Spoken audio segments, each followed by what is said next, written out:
وَإِذْ نَجَّيْنَاكُمْ مِنْ آلِ فِرْعَوْنَ يَسُومُونَكُمْ سوء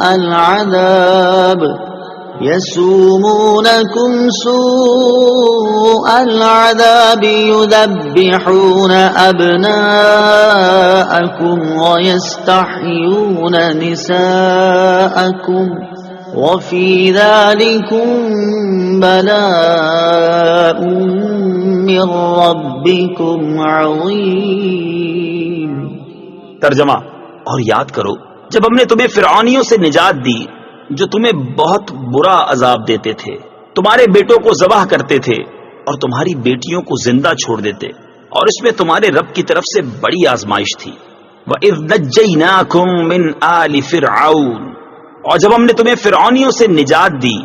تفسیر صراط الجنان میں ہے، اس سے پہلی آیات میں بنی اسرائیل پر کی گئی نعمتوں کا اجمالی طور پر ذکر ہوا، اور اب یہاں سے ان نعمتوں کو تفصیل کے ساتھ بیان کیا جا رہا ہے۔ چنانچہ ارشاد فرمایا کہ اے بنی اسرائیل، میری وہ نعمت یاد کرو کہ جب ہم نے تمہیں فرعون کی پیروی کرنے والوں سے نجات دی جو تمہیں بہت برا عذاب دیتے تھے۔ فرعون نے بنی اسرائیل پر نہایت بے دردی سے محنت و مشقت کے دشوار کام لازم کر رکھے تھے۔ پتھروں کی چٹانیں کاٹ کر ڈھوتے ڈھوتے ان کی کمریں اور گردنیں زخمی ہو گئی تھی۔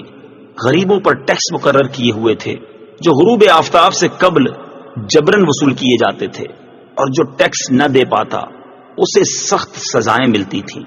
فرعون کا مختصر تعارف۔ جس طرح فارس کے بادشاہ کا لقب کسرا، روم کے بادشاہ کا قیصر اور حبشہ کے بادشاہ کا لقب نجاشی تھا، اسی طرح قبطی اور عمالقہ قوم سے تعلق رکھنے والے مصر کے بادشاہوں کا لقب فرعون ہوتا تھا۔ حضرت موسیٰ علیہ الصلوۃ والسلام کے زمانے کے فرعون کا نام ولید بن مصعب بن ریان تھا، اور اس آیت میں اسی کا ذکر ہے۔ اس کی عمر 400 سال سے زیادہ ہوئی۔ نیز اس آیت میں آل فرعون سے اس کے پیروکار مراد ہیں۔ یذبحون ابناءکم، وہ تمہارے بیٹوں کو ذبح کرتے تھے۔ تفسیر صراط الجنان میں ہے، فرعون نے خواب دیکھا کہ بیت المقدس کی طرف سے ایک آگ آئی اور اس نے مصر کو گھیر کر تمام قبطیوں کو جلا ڈالا، جبکہ بنی اسرائیل کو کوئی نقصان نہیں ہوا۔ اس خواب سے اسے بڑی وحشت ہوئی۔ کاہنوں نے تعبیر دی کہ بنی اسرائیل میں ایک لڑکا پیدا ہوگا جو تیری ہلاکت اور تیری سلطنت کی تباہی کا سبب بنے گا۔ یہ سن کر فرعون نے حکم دیا کہ بنی اسرائیل میں جو لڑکا پیدا ہو اسے قتل کر دیا جائے۔ یوں ہزاروں کی تعداد میں بچے قتل کیے گئے۔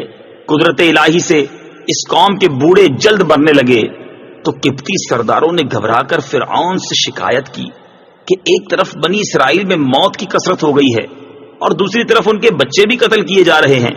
اگر یہی صورتحال رہی تو ہمیں خدمتگار کہاں سے ملیں گے؟ اس پر فرعون نے حکم دیا کہ 1 سال بچے قتل کیے جائیں اور 1 سال چھوڑ دیے جائیں۔ تو جو سال چھوڑنے کا تھا اس میں حضرت ہارون علیہ الصلوۃ والسلام پیدا ہوئے، اور قتل کے سال حضرت موسیٰ علیہ الصلوۃ والسلام کی ولادت ہوئی۔ یہ واقعہ سورہ قصص کے پہلے رکوع میں کافی تفصیل سے بیان کیا گیا ہے۔ وفی ذالکم بلاء، اور اس میں آزمائش تھی۔ تفسیر صراط الجنان میں ہے، بلا امتحان و آزمائش کو کہتے ہیں، اور آزمائش نعمت سے بھی ہوتی ہے اور شدت و محنت سے بھی۔ نعمت سے بندے کی شکر گزاری اور محنت و مشقت سے اس کے صبر کا حال ظاہر ہوتا ہے۔ اس آیت میں اگر ذالکم کا اشارہ فرعون کے مظالم کی طرف ہو تو بلا سے محنت و مصیبت مراد ہوگی، اور اگر ان مظالم سے نجات دینے کی طرف اشارہ ہو تو بلا سے نعمت مراد ہوگی۔